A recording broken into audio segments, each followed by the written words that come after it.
এত বেলা হয়ে গেল, এখন এদের আসার নাম নেই। দিনের দিনেই আসতে হবে। কেন একদিন আগে আসতে নেই? ওই তো এসছে।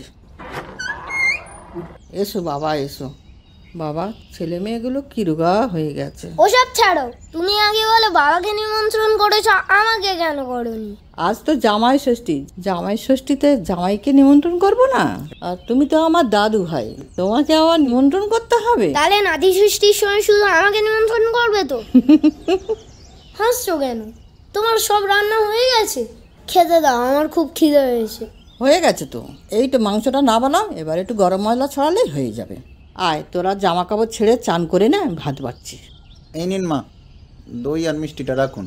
আশা থেকেই দিদার সাথে ঝগড়া করে যাচ্ছিস। আগে ভালো করে প্রণাম কর দেখি দাদু দিদাকে।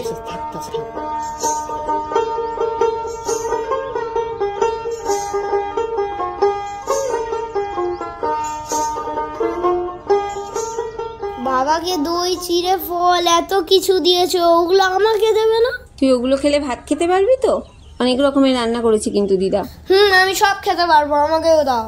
দাঁড়া ভাই, আমি তোকে দিচ্ছি। না না, আগে বাবার থেকে একটু খেয়ে দেখ কেমন লাগে। শুধু দই চিড়েটা মাখিয়ে রেখে নষ্ট করবি। আচ্ছা ঠিক আছে, ও খাক না। তাহলে আমাকে কিন্তু বাবার মতন এত বড় একটা মাছের মুড়ো দিত। মুড়ো তো একটাই আছে, তোরা বাবার সাথে বস, যেটা ভালো লাগে সেটাই। আমার জন্য এটাও নেই, ভাল লাগে না ছাই। এবার দেখছি আমাকেও বিয়ে করতে হবে, তাহলে আমিও জামাই ষষ্ঠীতে নিমন্ত্রণ পাবো।